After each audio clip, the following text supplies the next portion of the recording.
But who else is it? Because now they got two classes, right, in the Hall of Fame. Last year that they didn't do, and more people for this year. So who else is? And it's all virtual. So there's no fans, right? I don't know. I'm assuming so, but they are selling WrestleMania tickets, you know.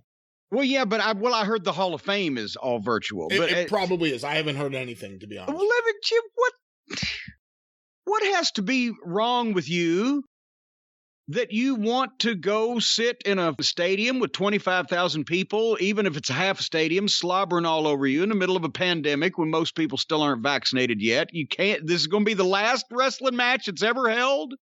Can't wait till June, or God forbid, go till September. See, well, all your skin will fall off. What is that mindset? I don't know. I love the Mets. They're going to be selling limited tickets to games. I forget if it's 20% or what it is in terms of the audience they'll allow in. I'm not even considering going to any games. More than likely for the entire season. At best, late in the season, I'll go. But I'm looking at it like I'll return next year to see some home games. But I'm not going this year. I don't understand the mindset. Anyway, but the Hall of Fame is virtual. Who's in it? This year, the inductees so far are Eric Bischoff and Molly Holly. We mentioned Molly, I think, on the Drive-Thru, didn't we, this past week? And fine young lady. For the 2020 inductees, Batista. There's your main eventer. Let's see if we can apply all of these people to the quota list that they have. Batista, there's your ticket seller. Well, there's another main eventer, too, the NWO. Well, there's, I said, one or two ticket sellers, so there you go. JBL. He fits the cowboy demographic. The British Bulldog, Davey Boy Smith. Wait a minute. Let's back up a second. Who's in the NWO? What group do they? Because at one time there was like 52 of them. Right. Wasn't there? Who's the NWO group that they are? They're only inducting the first three. I don't know if Sean Waltman was the fourth or the fifth. I don't remember. He was six. That's right, because he's six. Duh. So I'm so stupid. the ones going in are... No, yeah, I'm fucking with you. I think he was six. No, he wasn't six, though, but he was six, because you know what's 1 + 2 + 3. Here they are. Hollywood Hogan, Kevin Nash, Scott Hall, and Sean Waltman. Okay, I'll buy that as the NWO. And, you know, the thing is, like the Rock and Roll Hall of Fame, I guess, Hogan's already in. Nash they're all already in the Hall of Fame. So each of them will be two-time inductees. Is Sean Waltman? He is for DX. So I guess then that would mean that they're doing it like you said, like the Rock and Roll Hall of Fame. You can be a member if you're in two different successful bands. Okay, but who would be the only 3-time Rock and Roll Hall of Fame person? Who's been in 3 different Rock and Roll Hall of Fame level acts? Eric Clapton. Son of a bitch. All right, I figured you'd have to think about it for a while. All right, because he's definitely in for the Yardbirds. He's in for Cream. I don't know himself. I don't know Derek and the Dominoes were ever inducted, but he's at least in for those 3. All right, Derek and the Dominoes would be reaching on a Hall of Fame group. Probably, but look, the Rock and Roll Hall of Fame's a fucking joke. They refused to even consider the Monkees for years because they said, they didn't play their own instruments and the songs were written for them and they were prefabricated.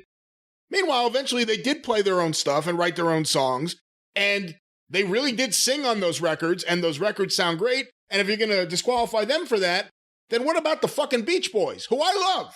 And I think Brian Wilson's certainly a songwriting Hall of Famer, but if you're going to disqualify the Monkees for that, how many of those records did the Beach Boys actually play any instruments at all on? But anyway, don't get me started. Jan Wenner, what a putz.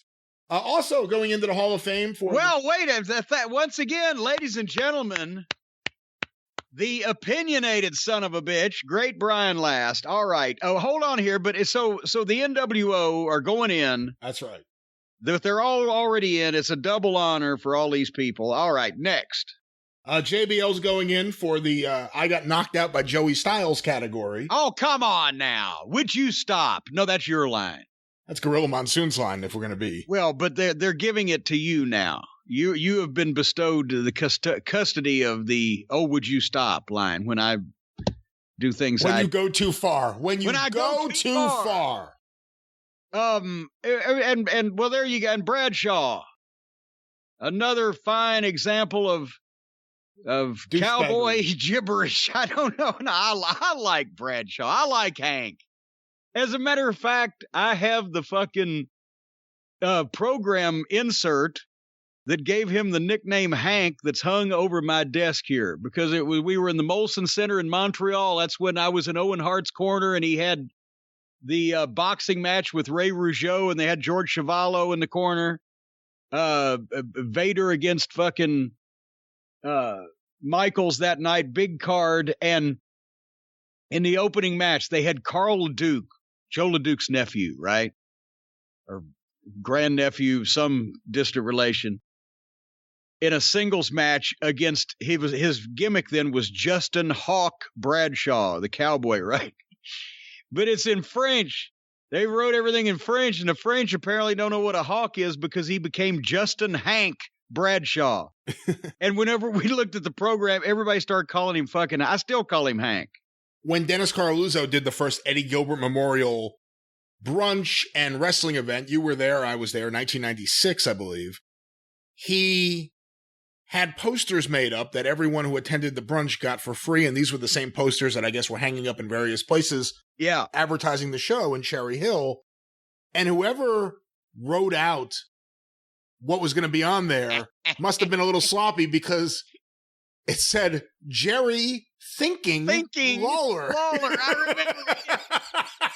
Not Jerry the King Lawler, but Jerry Thinking Lawler. But anyway, back to the Hall of Fame. Okay. The British Bulldog, Davey Boy Smith. I have obviously no disagreement with that whatsoever. I mean, Davey Boy would be of a level due to several of his runs up there that there should be no dispute. He's a WWF Hall of Fame guy. He's a wrestling Hall of Fame guy. Do you think, I mean, I agree with you. Davey Boy should be in their Hall of Fame. He probably should have been in already. Do you think, would you make the case for the British Bulldogs as a tag team, or do you think they would avoid Dynamite Kid ever going in that Hall of Fame? Well, I mean, look who's in it. I don't know if they would give a shit enough to put the Bulldogs in. Davey obviously, had more time there and was a single star as well. All the issues with Dynamite. I don't know that the Bulldogs are like, we've got to crawl through hell with gasoline britches on just to induct the British Bulldogs as a team if Davey's in. I don't think they will care that much about Dynamite, to be honest with you. Well, of course, the Bulldogs couldn't go in this year because the quota was already filled for great tag teams. Going in the Hall of Fame, Nikki and Brie, the Bella Twins. All right. Well, hey, for the entertainment value or, section of the Hall of Fame, I mean, good Lord, nobody, I wouldn't think, can make a case that Brie and Nikki Bella are Hall of Fame female wrestlers. But as far as Hall of Fame entertainment personalities in the WWE, I guess, they got that TV show that people watch for whatever reason. It is what it is. I don't know that I would have them as first ballot wrestling Hall of Famers on my pick, but that's, it is what it is. And finally, WWE superstar Jushin Thunder Liger. What? Wait, was this even announced last year? I don't even remember that. It was announced. Jushin Thunder Liger going into the WWE Hall of Fame. He never fucking wrestled for them at all, did he? He had one match, I believe, in NXT, and of course, a few matches against Brian Pillman in '92 in WCW, which WWE owns. But WWE owns it. Talk about the chase the cat that ate the rat. All right. I mean, yes, Jushin Thunder Liger is a wrestling Hall of Famer. I don't think anyone around the world that thinks of Jushin Thunder Liger would connect him in their first or next 10 thoughts with the WWE. But nevertheless, there you have it. They should put Tiger Mask in. Well, that would make some fucking sense because he actually wrestled for them in Madison Square Garden and big Northeastern arenas and had a title that was at one point recognized. That's right. By the WWF. The junior, did they call it the junior heavyweight title? I believe so. Yes, yeah. WWF junior heavyweight title. That was before we went all cruiserweight on everybody. So that would make a little bit more sense, but they're not worried about making too much sense.